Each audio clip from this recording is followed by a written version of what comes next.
Так, и вот еще одна проблема была. Накупил тут ходовку всю себе. Ну, не всю, часть. Рулевые наконечники, соки стабилизатора, рулевые тяги купил, пыльники. Снял стойку стабилизатора, она у меня тугее ходит, чем новая CTR-овская. Поставил обратно. Снял рулевой наконечник, долез до рулевой тяги, и вот он мой стук. Если вам слышно на видео.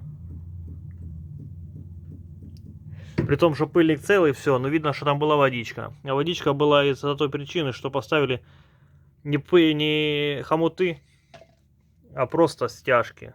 Пластиковые стяжки. Вы ими не втянете. Нормально пыльник.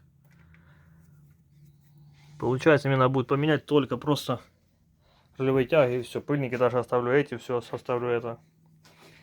Рулевые тяги тоже плотненькие. Тугие, хорошие. Вот так вот. Открутим, поменяем, соберем в обратном порядке. При том, что по ямах больших таких не было. По мелких ямках было слышно, как гремит все. Заряжал на диагностику, сказали, все хорошо. Но я не верю никогда в СТО. Все, приехал сам, разобрал и нашел причину. Мне приговорили уже рейку, что говорят, рейка разбитая, там втулки разбитая, пластиковая, типа уже рейку надо менять. В рейку потелепал, он вывернутый руль максимум влево. Получается, рулевая рейка вылезла, получается, вправо полностью. Потелепал ее, люфтов никаких нету. Только рулевая тяга.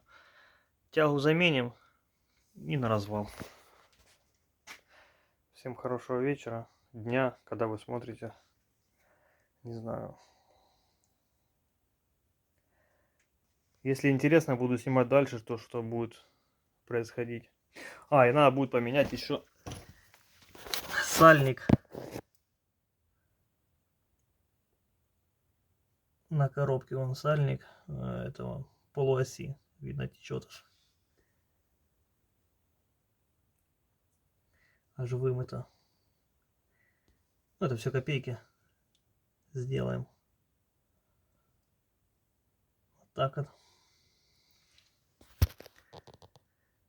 Кстати, кому может быть интересно, машина будет в дальнейшем продаже, я думаю, ближе к лету. В масле все еще потекла прокладка клапанной крышки. Там видео еще будет на ютубе. Покажу, как что было и как я менял, и как все делать. Все, всем хорошего дня, вечера. До свидания.